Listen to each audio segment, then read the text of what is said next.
Hi guys, Mary here. Today is Monday, Monday, December 6th, and I wanted to come talk to you about people pleasing. So I have been a people pleaser most of my life, and that's something that I've been working on. So if you have grown up in a household that was a little unbalanced, or you had some sort of childhood trauma or dysfunctional family, so you may have grown up around addiction, that can lead you to be a people pleaser because you're always walking on eggshells. So you're never quite sure what to expect in the home.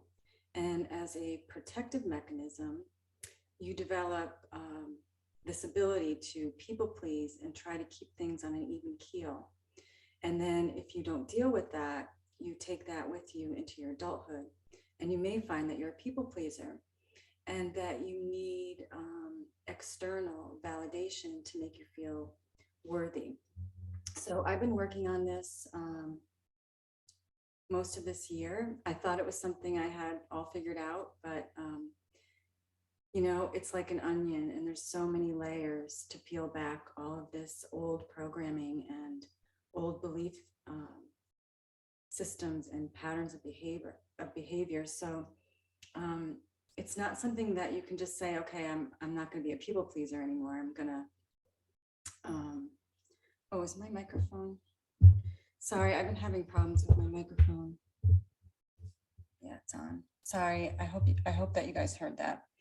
Anyway, so if you become aware that you're a people pleaser and you're that type of person that's always trying to gain validation through the external, always, I just want to be loved. I want everyone to like me, that sort of thing.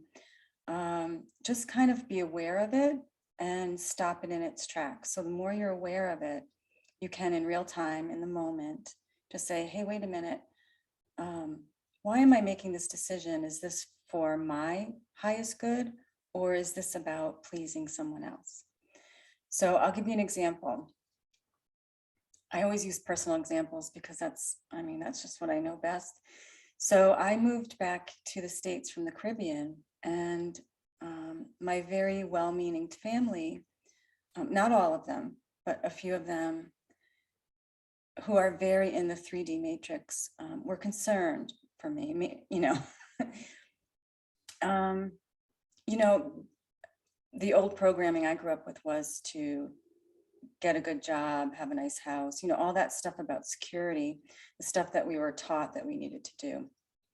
And, I came back to the States and I felt like, okay, I have to study and I have to get my nursing license back. I have to be, a functioning member of society the way it's supposed to be. And then I realized that my soul was just not into it. I'm still doing it. I paid for it. I'm still studying. I'm still going to get my license back. But my soul just doesn't feel like I can do that 9-to-5 job anymore. And I feel like my soul needs to be in a spiritual based business. Now that can be very scary because you never know when your next dollar is going to come from, right? But I just trust in the universe that if I follow my passion, that, I'm going to have what it is I need. I may not be super wealthy. I may not always have what I want, but I'll always have what I need. So I had to really look at why I'm making certain decisions. And I realized that I'm a people pleaser. And I saw that in both of my marriages. And it doesn't work in the end. It just doesn't work out. So as I've been doing this inner work and connecting with my higher self and also my future self, it's kind of whispering to me like, go this direction. It may not make sense to the people in my immediate family, but I realize I don't have to justify myself. And I understand where their concern comes from. I did need to accept some help from them, namely my sister and brother and my dad, during the time that I had no business due to COVID. And, that's a humbling experience. And I'm sure they don't want to have to take care of me in the future, but I don't really see that that's going to be a problem. So anyway, I'm just trying to explain that,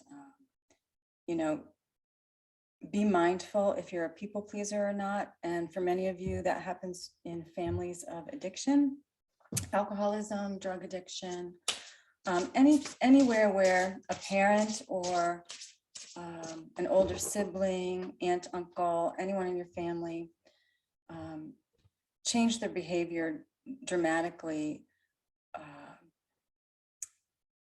quickly. And so you had to kind of like try to keep your balance and keep things, I would say just keep things balanced. You kind of created this people pleaser mentality.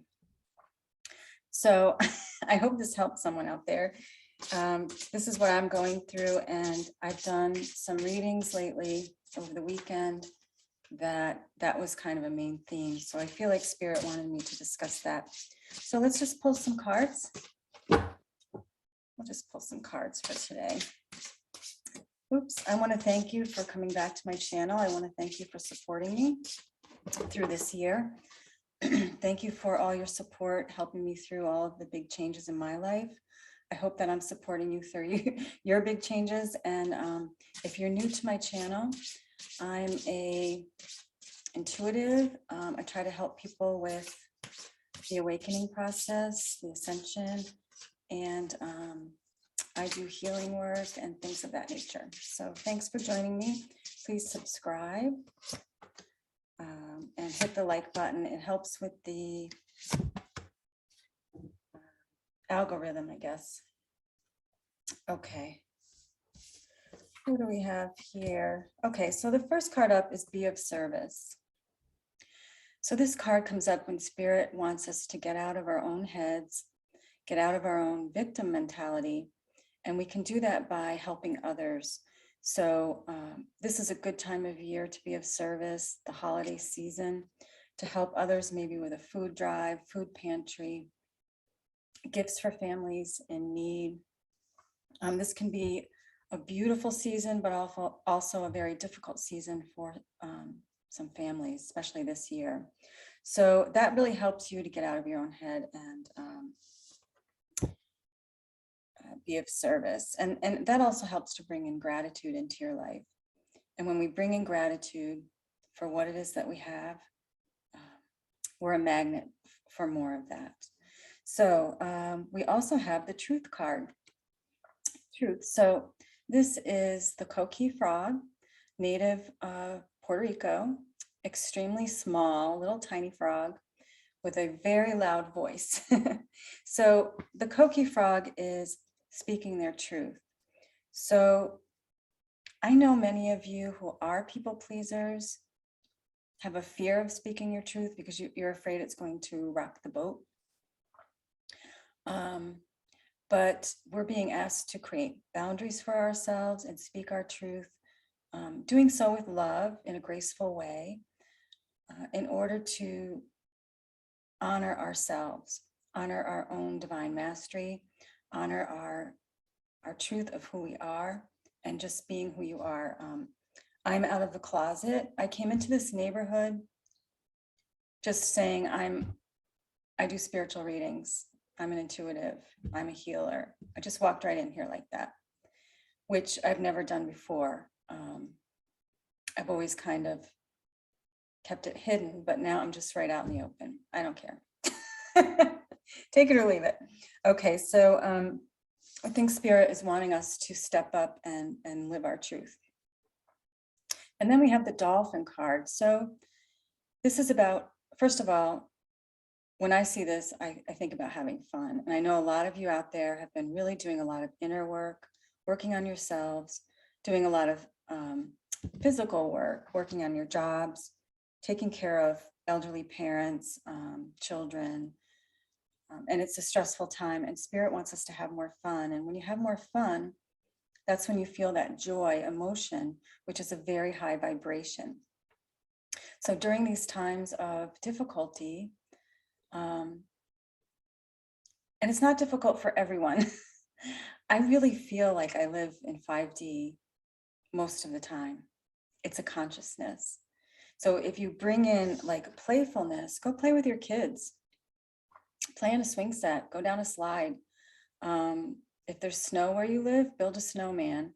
You know, I think sometimes we're programmed to have to work all the time in order to feel important, but we need to play too, because it brings out our joyful side and that increases our vibration, especially with a pet or young children. And just laugh. And it's also a card of community, which came at a time, it's interesting, it comes at a time where we're asking to be of service, we're asking to help others, we're asking to reach out in our communities during this holiday season.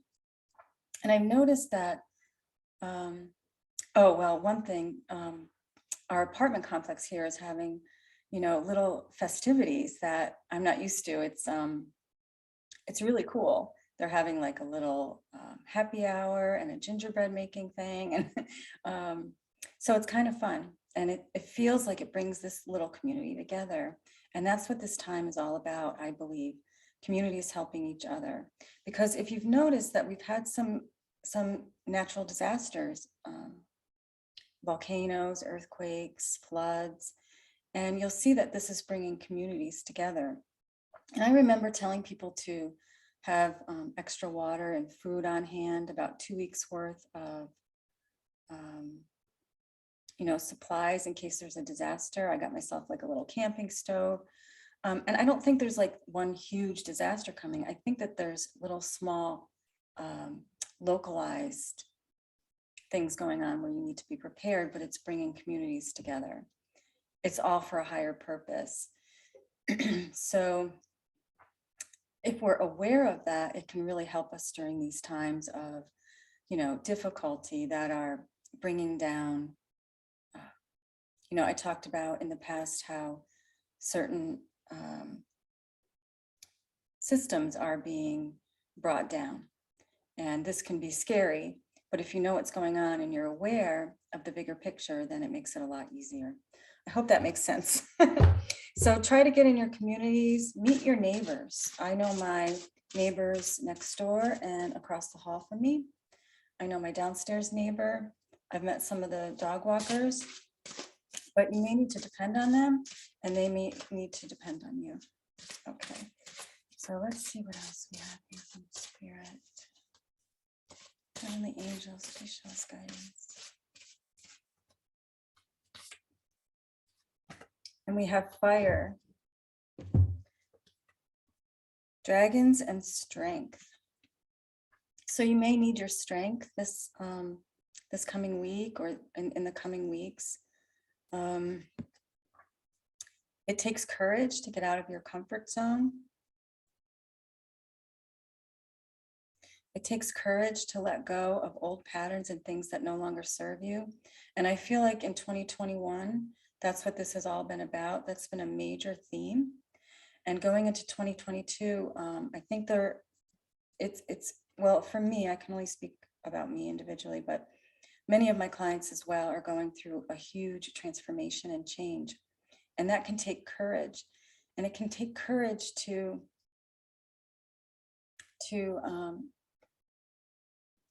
show your truth to others, especially when it comes to close family and friends that have known you for years, and suddenly you're kind of different. and they're like, what's going on? You're kind of different, right? It can take courage to just be like, yep, I am. You don't have to explain yourself. You don't have to talk about ascension and the fifth dimension of consciousness and the paradigm shift. You don't have to do all that unless they ask. And if they do, then tell them, the truth. But it's become more and more apparent to me that we're living in two earths, the higher timeline earth and the lower one. And I think this time with this last new moon and solar eclipse, we're really being forced to make our choice of which path we want to go on, which timeline we want to be on. And, it's one huge choice, but it's also daily individual choices that we make, right? So Spirit wants you to love and accept yourself for who you are, not just all the good stuff, but also your shadow side. And the more that you work on your shadow side, the lighter it gets. And I think we're doing that individually and collectively. So it says, thank you, angels, for lovingly guiding me to self-acceptance. So I know my defects of character. I've been in the program and I've done that work. And that doesn't mean I remember that. I remember them all the time. Like in the moment, I have to sometimes step back and go, wait a minute, where is this coming from, right? And then be able to switch it around. And that is how you stay in a higher dimension. That is how you stay in a higher frequency of vibration. And it's just a more peaceful, harmonious place to be. So stay in the light, stay in that love. Envision how you see the new earth, because it's already here. Many people are already living in the new earth. I feel like I'm half in, half out, but I feel like I'm mostly in the new earth. My life is great. That doesn't mean I don't have difficulties or stressors or obstacles that I have to maneuver through or navigate through. It's just that I do it in a higher consciousness. So with that comes trust, belief in my higher power, in the universe to have my back and to know what it is that I want and bring it to me. And I hope that the universe brings it to you as well. So if you like these videos, please like, subscribe, and share. I'd love a comment if you resonate. And if there's any subjects that you want me to discuss, I am really trying to get more videos out. I put out the horoscope videos for December, and I'm going to try to do maybe weekly horoscope videos. But just if you have a suggestion, let me know. And if you're new to my channel, welcome. And I will see you next time. Namaste. Take care, guys.